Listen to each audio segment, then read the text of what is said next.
ಅಭಿಮಾನಿಗಳು ಹೀಗೆ ಪ್ರತ್ಯೇಕವಾಗಿ ಡಿಜೆ ನೈಟ್ ನಡೆಸ್ತಾ ಇರೋದು ಸ್ಟಾರ್ಸ್ಗಳಿಗೆ ಗೊತ್ತಿದೆಯಾ ಅಥವಾ ಗೊತ್ತಿಲ್ವಾ? ಶಿವಣ್ಣ ಉಪ್ಪಿ ಗಮನಕ್ಕೆ ಇಲ್ಲದೆ ಈ ರೀತಿಯ ಸೆಲೆಬ್ರೇಷನ್ಗಳು ನಡೆಯುತ್ತಾ? ಸ್ಟಾರ್ ವಾರ್ ಅಥವಾ ಫ್ಯಾನ್ಸ್ ವಾರ್ ಆರೋಗ್ಯಕರವಾಗಿದ್ರೆ ಚೆನ್ನ.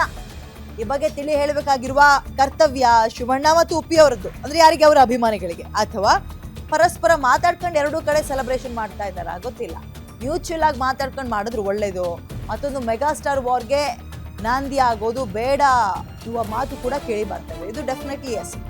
ಈಗ ಎಲ್ಲೂ ಯಾವುದೇ ರೀತಿಯ ಸಮಸ್ಯೆ ಆಗಬಾರ್ದು. ಸರಿ, ನಿಮ್ಮ ಡಿಜೆ ನೈಟ್ ನೀವು ಮಾಡಿ, ನಮ್ಮ ಡಿಜೆ ನೈಟ್ ನಾವು ಮಾಡ್ತೀವಿ ಅಂತ ನೀವು ಯಾರಿಗೆ ಅಭಿಮಾನಿಗಳು ಅವ್ರಿಗೆ ಹೇಳ್ಕೊಂಡು ಮಾತಾಡ್ಕೊಂಡು ಮಾಡಿದ್ರು ಓಕೆ. ಅವ್ರು ಮಾಡ್ತಾ ಇದ್ದಾರೆ, ನಾವು ಯಾಕೆ ಕಡಿಮೆ, ನಾವು ಮಾಡ್ತೀವಿ ಅಂತ. ಆ್ಯಂಡ್ ಇದು ನಾವು ಮಾಡ್ತಾ ಇರೋದು, ನಾವು ಯಾಕೆ ನಮ್ಮ ಡಿಜೆ ನೈಟ್ನಲ್ಲಿ ಬೇರೆಯವ್ರು ಹಾಡು ಹಾಕಬೇಕು ಅಂತ ಇವರು ಹಿಂಗೆ ಮಾಡಿದ್ರೆ ಏನಾಗುತ್ತೆ ಗೊತ್ತಾ? ಸೆಲೆಬ್ರೇಷನ್ನಲ್ಲಿ ಸ್ವಲ್ಪ ಏರುಪೇರಾದಾಗ ಅದು ನಾಯಕರುಗಳ ನಡುವೆ ಭಿನ್ನಾಭಿಪ್ರಾಯಕ್ಕೆ ಕಾರಣ ಆಗುತ್ತೆ. ನಾವು ಅದಕ್ಕೆ ದಾರಿ ಮಾಡಿಕೊಡ್ಬಾರ್ದು. ನೀವು ನಾನು ಹೇಳಿದ್ದೆ, ಸ್ಟಾರ್ ವಾರ್ನ ಬೇಕಾದರೆ ಕಂಟ್ರೋಲಿಗೆ ತಗೊಳ್ಬೋದು. ಅಭಿಮಾನಿಗಳು ವಾರ್ ಮಾಡಿದ್ರೆ ಅಥವಾ ಫ್ಯಾನ್ಸ್ ವಾರ್ ಶುರುವಾದರೆ ಅದು ಯಾವ್ಯಾವುದೋ ಕೆಟ್ಟ ಕೆಟ್ಟ ಹಾದಿಯನ್ನು ಹಿಡಿದು ಬಿಡುತ್ತೆ. ಆ್ಯಂಡ್ ಇದು ಹೆಲ್ದಿ ಆರ್ಗ್ಯುಮೆಂಟ್ ಆಗಿರಲ್ಲ. ಸೊ ಇವರಿಬ್ಬರ ಗಮನಕ್ಕೆ ಬಂದಿದ್ರೆ ಒಟ್ಟಿಗೆ ಮಾಡ್ಕೊಂಡು ಹೋಗಿಲ್ಲ ಅಂದರೆ ಯಾವುದು ಬೇಡ ಅಂದ್ಬಿಟ್ಟಿದ್ರೆ ಮುಗ್ದೇ ಹೋಗ್ತಾ ಇತ್ತು. ಯಾಕಂದರೆ ಸಿನಿಮಾ ಮಾಡೋದು ಸ್ಯಾಂಡಲ್ವುಡ್ ಬೆಳೀಲಿ, ಸಿನಿಮಾ ರಸಿಕರಿಗೆ ಅಥವಾ ಕಲಾಭಿಮಾನಿಗಳಿಗೆ ಒಂದು ಎಂಟರ್ಟೈನ್ಮೆಂಟ್ ಸಿಕ್ಕಲಿ, ಆ್ಯಂಡ್ ನಾಯಕರು ಇನ್ನೊಂದು ಹಂತಕ್ಕೆ ಏರಲಿ, ಒಟ್ಟಾಗಿರಲಿ ಅಂತ. ಬಟ್ ಆ ಸಿನಿಮಾ ಬಿರುಕು ತರುವಂತಹ, ಬಿರುಕು ಮೂಡಿಸುವ ಪ್ರಯತ್ನಗಳನ್ನ ಮಾಡಬಾರ್ದು. ಸಿನಿಮಾ ಮಾಡಿಲ್ಲ ಇಲ್ಲಿ ಬಿರುಕು ಮೂಡಿಸುವ ಪ್ರಯತ್ನಗಳನ್ನ, ಬದಲಿಗೆ ಅಭಿಮಾನಿಗಳು ಮಾಡಿದ್ರೆ ಅದು ಏನ್ ಚೆನ್ನ ಹೇಳಿ? ಅಭಿಮಾನಿಗಳು ವಿಶ್ ಮಾಡಬೇಕು, ನಮ್ಮ ನಾಯಕ ನಟ ಬೆಳೀಲಿ, ಇನ್ನೂ ಎತ್ತರಕ್ಕೆ ಬೆಳೀಲಿ, ಒಗ್ಗಟ್ಟಾಗಿರ್ಲಿ ಸ್ಯಾಂಡಲ್ವುಡ್ ಅಂತ. ಬಟ್ ಈಗ ಇದು ಇವರಿಬ್ಬರ ಗಮನಕ್ಕೆ ಬಂದಿದ್ಯಾ ಅನ್ನೋದು ಫಸ್ಟ್ನೇ ಪ್ರಶ್ನೆ ಆಗುತ್ತೆ.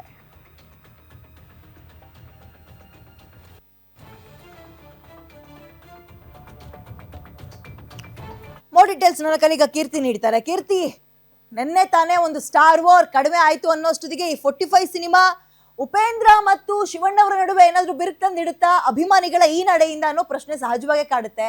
ಸೊ ಈ ಡಿಜೆ ನೈಟ್ಸ್ ಬಗ್ಗೆ ಐಡಿಯಾ ಇಬ್ರು ನಾಯಕರುಗಳಿಗಿದೆಯಾ? ಎಸ್ ವಿದ್ಯಾ, ನಿನ್ನೆ ಅಷ್ಟೇ ಸುದೀಪ್ ಹಾಗೂ ದರ್ಶನ್ ಅವರ ಕದನ ವಿರಾಮ ಸಿಕ್ಕಿರುವಂಥದ್ದು. ಅಂದರೆ ಸುದೀಪ್ ಅವರು ಸ್ಪಷ್ಟನೆ ಕೊಟ್ಟಾದ್ಮೇಲೆ ಎಲ್ಲವೂ ಸಹ ಸರಿ ಹೋಗಿದೆ. ಸೋಷಿಯಲ್ ಮೀಡಿಯಾದ ಕೂಡ ಸ್ವಲ್ಪ ಕೂಲ್ ಆಗಿದೆ ಅಂತಲೇ ಹೇಳ್ಬೋದು. ಅಭಿಮಾನಿಗಳು ಕೂಡ ಕೂಲ್ ಆಗಿ ಅವರ ಮಾರ್ಕ್ ಸಿನಿಮಾ ಬಗ್ಗೆ ಕಾನ್ಸಂಟ್ರೇಟ್ ಮಾಡ್ತಿದ್ದಾರೆ. ಆದರೆ ಈ ಕಡೆ ಮತ್ತೆ 45 ಸಿನಿಮಾ ಬಗ್ಗೆ ನಾವು ನೋಡೋದಾದರೆ ಶಿವಣ್ಣ ಹಾಗೂ ಉಪೇಂದ್ರ ಇಬ್ಬರೂ ಸಹ ಮುಂಚೆಯಿಂದಲೂ ಸಾಕಷ್ಟು ಒಡನಾಟವನ್ನು ಹೊಂದಿರುವಂಥದ್ದು. 5 ಸಿನಿಮಾಗಳನ್ನು ಒಟ್ಟಿಗೆ ಕೆಲಸ ಮಾಡಿದ್ದಾರೆ. ಅಂದರೆ ಓಂ ಸಿನಿಮಾ ಉಪೇಂದ್ರ ಅವರು ಶಿವಣ್ಣ ಅವರಿಗೆ ಡೈರೆಕ್ಷನ್ ಮಾಡಿದ್ರೆ ಶಿವಣ್ಣ ಅವರು ಅದರಲ್ಲಿ ಅಭಿನಯಿಸಿದರು. ಅದಾದಮೇಲೆ ಪ್ರೀತ್ ಸೇರ್ ಲವಕುಶ, ಕಬ್ಜಾ, ಇದೀಗ 45 ಈ ರೀತಿ ಇಂಡಸ್ಟ್ರಿನಲ್ಲಿ ಒಟ್ಟಾಗಿ ಬಂದು ಆ ಒಂದು ಒಡನಾಟ ಇಂದಿಗೂ ಸಹ ತುಂಬ ಚೆನ್ನಾಗಿರುವಂಥದ್ದು. ಆದರೆ ಎಲ್ಲೋ ಒಂದು ರೀತಿ ಇಂಡಸ್ಟ್ರಿನಲ್ಲಿ ನಾವೆಲ್ಲ ಒಂದೇ ಅನ್ನುವಂಥದ್ದನ್ನು ಸ್ಟಾರ್ಸ್ ಮಾತಲ್ಲಿ ಹೇಳಿದ್ರು ಸಹ ಅಭಿಮಾನಿಗಳು ಮಾತ್ರ ಎಲ್ಲೋ ಒಂದು ಕಡೆ ಅವರು ಸಿನಿಮಾ ಅಂತ ಬಂದಾಗ, ಅದರಲ್ಲೂ ಸಹ ಮಲ್ಟಿ ಸ್ಟಾರ್ ಸಿನಿಮಾ ಅಂತ ಬಂದಾಗ ಈ ರೀತಿ 3 ಜನ ಇರ್ಬೋದು ಅಥವಾ ಇಬ್ಬರು ಸ್ಟಾರ್ಸ್, ಈ ರೀತಿ ಮಲ್ಟಿ ಸ್ಟಾರ್ ಸಿನಿಮಾಗಳಂತ ಬಂದಾಗ ಅವರವರ ಸ್ಟಾರ್ಗಳು ಯಾರಿಗೂ ಕಡಿಮೆ ಇಲ್ಲ ಅನ್ನೋಂಥ ರೀತಿಯಲ್ಲಿ ಅವ್ರನ್ನ ಆರಾಧಿಸೋದಿರ್ಬೋದು, ಹೊತ್ತಿ ಮೆರೆಸೋವಂಥದ್ದು ಖಂಡಿತವಾಗ್ಲೂ ಪ್ರತಿ ಸಿನಿಮಾದಲ್ಲೂ ನಡೆಯುತ್ತೆ. ಹಾಗೆ ಈಗ 45 ಸಿನಿಮಾದಲ್ಲೂ ಸಹ ಈಗ ಶಿವಣ್ಣ ಅವರ ಅಭಿಮಾನಿಗಳು ನಮ್ಮ ಶಿವರಾಜ್ ಕುಮಾರ್ ಅವ್ರನ್ನ ಸ್ವಲ್ಪ ಹೈಲೈಟ್ ಮಾಡಬೇಕು ಅನ್ನೋಂಥದ್ದು ಆ ಕಡೆ ಕಾನ್ಸಂಟ್ರೇಟ್ ಮಾಡಿದ್ರೆ, ಉಪೇಂದ್ರ ಅವರು ನಮ್ಮ ರಿಯಲ್ ಸ್ಟಾರ್ ಯಾವುದಕ್ಕೂ ಕಡಿಮೆ ಇಲ್ಲ, ನಾವು ಸ್ವಲ್ಪ ಅವನು ಹೊತ್ತು ಮೆರೆಸಬೇಕು, ಅವರ ಒಂದು ಕ್ಯಾರೆಕ್ಟರ್ನ ಹೈಲೈಟ್ ಮಾಡಬೇಕು ಅನ್ನೋಂಥದ್ದು ಅವರ ಅಭಿಮಾನ ಅವ್ರು ತೋರಿಸ್ಕೊಳ್ತಿದ್ದಾರೆ. ಎಲ್ಲೋ ತೋರಿಸ್ಕೊಡೋವಂಥದ್ದು ಒಂದು ಅಭಿಮಾನ ಅತಿರೇಕಕ್ಕೆ ಹೋಗಬಾರ್ದು ಅನ್ನೋಂಥದ್ದು ಅಷ್ಟೇ. ಯಾಕಂತ ಹೇಳಿದ್ರೆ ಒಂದೇ ಥಿಯೇಟ್ರಲ್ಲಿ ಇಬ್ಬರು ಅಭಿಮಾನಿಗಳು ಏನಾದರೂ ಅಭಿಮಾನಿಗಳ ಸಂಘಟನೆ ಏನಿದೆ ಕೂತು ಮಾತಾಡಿ ಆ ಅಸೋಸಿಯೇಷನ್ ಅವರು ಏನಾದರೂ ಸ್ವಲ್ಪ ಮುನ್ನೆಚ್ಚರಿಕೆಯನ್ನು ತೆಗೆದುಕೊಂಡು ಒಂದೇ ಥಿಯೇಟ್ರಲ್ಲಿ ನಾವು ಇದನ್ನು DJ ನೈಟ್ ಅನ್ನೋಂಥದ್ದು ಏನು ಮಾಡ್ತಾ ಇದ್ದೀವಿ, ಸೆಲೆಬ್ರೇಟ್ ಮಾಡೋಣ ಎಲ್ಲರೂ ಅನ್ನೋಂಥದ್ದನ್ನು ತೀರ್ಮಾನ ಮಾಡಿ ಒಂದೇ ಥಿಯೇಟ್ರಲ್ಲಿ ಅಥವಾ ಬೇರೆ ಯಾವುದಾದ್ರೂ ಗ್ರೌಂಡ್ ಇರಬಹುದು, ಈ ರೀತಿ ಏನಾದರೂ ಅವರು ಪ್ಲಾನ್ ಮಾಡಿದರೆ ಏನೂ ಈ ರೀತಿ ಪ್ರಶ್ನೆ ಬರ್ತಿರಲಿಲ್ಲ. ಫ್ಯಾನ್ಸ್ ವಾರ್ ಅನ್ನುವಂಥ ಒಂದು ಕ್ವಶನ್ ಮಾರ್ಕ್ ಕೂಡ ಬರ್ತಿರಲಿಲ್ಲ.